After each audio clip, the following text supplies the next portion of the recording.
This is the brand new iPhone SE 2022, so let's check out how good its battery life is. Here are all the iPhones Apple currently sells, except for the Pro models, as I don't think you'd buy a Pro if you're considering an iPhone SE.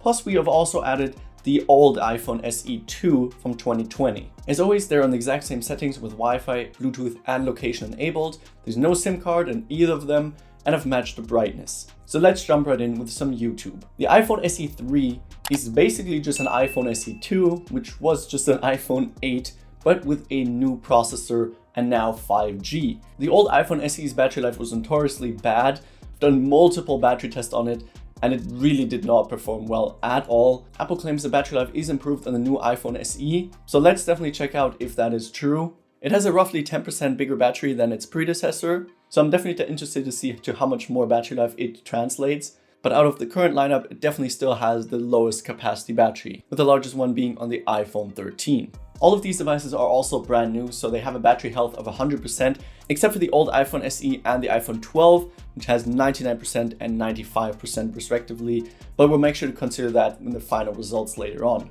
An hour into the test, the old SE is in last place, which was expected, with 86% remaining. The new iPhone SE is actually tied at 89% with the iPhone 11, with the iPhone 13s being in the lead with a very impressive 96% remaining, although the 12s are only slightly behind. Moving on to some Instagram Reels and then some gaming. Let's talk about the screen for a second, as it's the component that drains the battery the most. The new iPhone SE has the exact same screen as the old iPhone SE, which is not a very good one, let's be honest.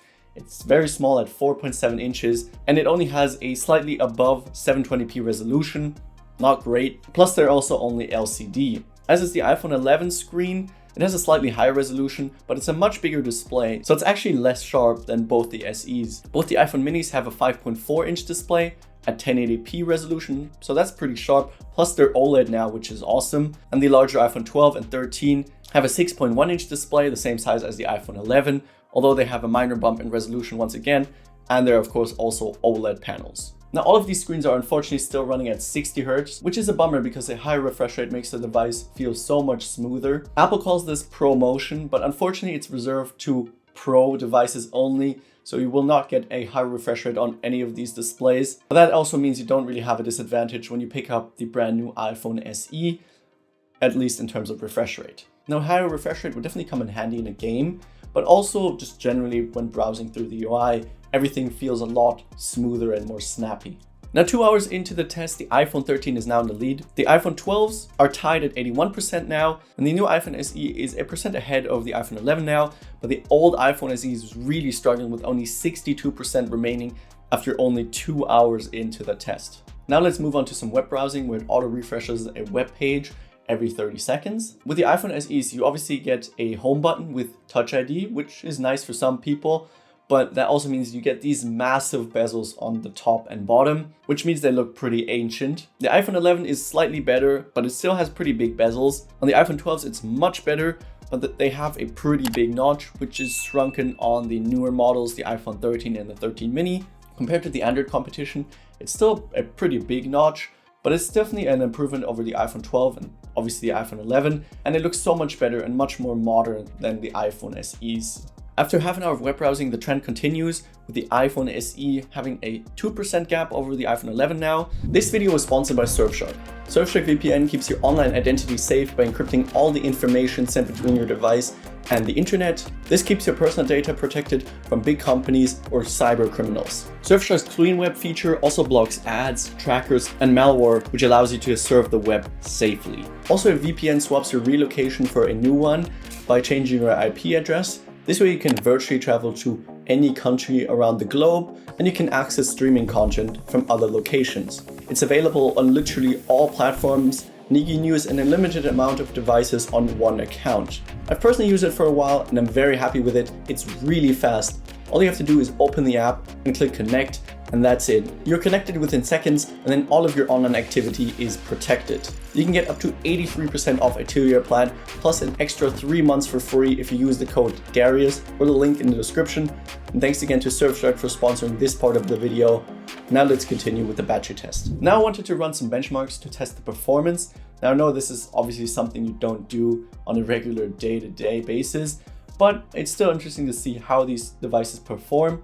and obviously it drains the battery. The new iPhone SE actually has the most powerful smartphone chip available right now, the A15 Bionic, which is crazy because it is a budget device. It's the same chip found on the iPhone 13s and the 13 Pros even. The iPhone 12s have the A14 Bionic, and the iPhone 11 and the old SE have an A13 Bionic. All of these have 4 gigs of RAM, except for the old SE, which only had 3 gigs. So the new SE has been bumped up by 1 gig, which is nice. In Geekbench, all of them perform really well, but especially the A15 Bionic crushes the competition. It's crazy to think that this budget phone has better performance, at least on paper, than the most expensive Android phone available. The A14 Bionic performs a little worse, obviously, but it's still surprisingly good.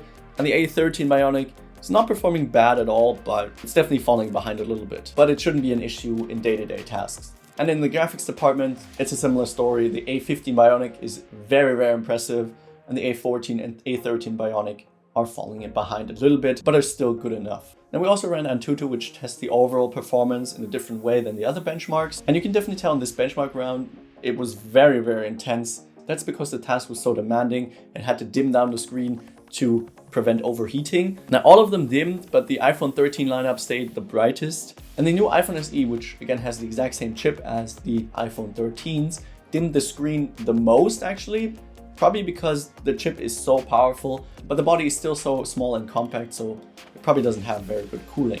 It's actually hard to read the result, but the new iPhone scored roughly 50% higher than the iPhone 11 and the old iPhone SE, which is pretty significant. This was obviously a very demanding round, as you can see with the battery life scores. The old iPhone SE is really struggling with only 35% remaining. It actually lost a crazy 17% in that last round. Now this round was also very taxing for the new iPhone SE, which is a percent behind the iPhone 11 now, probably due to that very powerful A15 Bionic chip. The iPhone 12s lost 12% in that round, the iPhone 11 11%, and the iPhone 13 mini 10%, and only 8% on the iPhone 13. Very good result. After some Spotify, 3.5 hours in, the old iPhone SE only has a 0.25% remaining, and the rest are pretty much unchanged still, with the iPhone 13 still dominating with 68% remaining.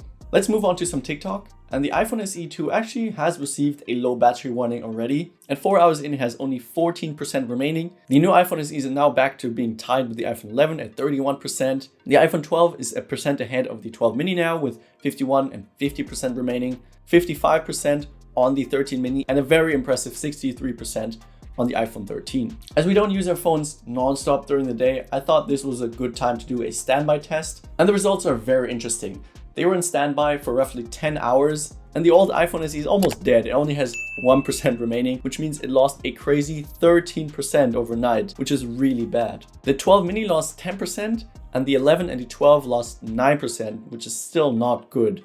The 13 mini lost 8%, and surprisingly, the iPhone 13 and the new SE are tied in first place, losing only 6%, which is a pretty good result. Definitely did not expect that. Now let's continue with some Netflix. There goes the iPhone SE 2. It only lasted 4 hours and 11 minutes, 4 hours and 13 minutes if you account for the only 99% battery health, but it's definitely not a good result at all. Battery life is obviously very poor, and you will have to end up charging it at least once during the day, unless you barely use your phone. And after an hour of content consumption, we've just hit the 5-hour mark. And the iPhone SE 3 is actually 3% ahead of the iPhone 11, which is very, very impressive. Both are in single digits only, but I definitely did not expect the iPhone SE 3 to do better than the iPhone 11. Now let's move on to the camera, which is a very, very demanding task, obviously. I'm going to record some 4K video and take some pictures and then take some full HD video. And the iPhone 11 didn't make it through this round. It died at 5 hours and 10 minutes. Not a terrible result, but definitely not very good battery life either. And the new iPhone SE lasted 6 minutes longer at 5 hours and 16 minutes, which is definitely a surprising result. Again, let's not kid ourselves, it's not great battery life at all, but it is surprising that it beat out the iPhone 11 and did so much better than the old iPhone SE, roughly 25% longer battery life, which is pretty significant. Now, if you don't use your phone a lot during the day or do very demanding tasks on it, this will probably last you through the whole day, which is very impressive. And I definitely did not expect that with the new iPhone SE. The others are still going strong though, so let's see how long they will still last. After the camera, I'm going to move on to some zoom, which is very demanding as well. 6 hours in, both the iPhone 12s are going to die very soon, with 5 and 3% remaining. And the iPhone 12 mini lasted 6 hours and 13 minutes, which is a pretty decent result. You get roughly 18% longer battery life than on the new iPhone SE, which is pretty significant as well. But its successor, the iPhone 13 mini, still has 11%. So if you want a small phone with the best battery life, the iPhone 13 mini is your best bet. The iPhone 12 made it to 6 hours and 30 minutes, which is a decent result. Actually 6 hours and 51 minutes if you can count for the only 95% battery health. So a decent result and should last you through the whole day, but the new iPhone 13s definitely still have better battery life. After some Twitch streaming, 7 hours in, the iPhone 13 mini is gonna die very soon, and the iPhone 13 only now got its first low battery warning at 19%, and the iPhone 13 mini lasted 7 hours and 17 minutes. Definitely a very good result. It's actually quite surprising that it lasted so long, given that it's such a small phone with a pretty small battery capacity, and it gets you roughly 38% longer battery life than the new iPhone SE, which is pretty impressive. The iPhone 13 is still going strong though, so let's fast forward this because, well, it took a while. It made it past the 8-hour mark and actually outlasted my timer phone, which is crazy, but don't worry, I made sure that the time is still correct. And at 8 hours and 58 minutes, it finally died, which is an insane result. Didn't quite make it to the 9-hour mark, but definitely very, very impressive stuff here. And if you want the best battery life on an iPhone for under $1,000, the iPhone 13 is definitely the way to go. Fun fact, it gets you roughly 70% longer battery life than the new iPhone SE. What do you guys think of these results? Definitely let me know your thoughts down below. I was personally very impressed with the battery life on the new iPhone SE. Still not great battery life, but definitely much improved over its predecessor. I definitely did not have high expectations for it. Will you be picking up a new iPhone SE? Or will you be going for a different iPhone? Watch this video next if you want to see how the battery life compares to the Pro models. This one, how it compares to the Android competition. Make sure to smash the like button and subscribe down below to not miss any of my upcoming iPhone SE coverage. And I'll see you guys in the next one.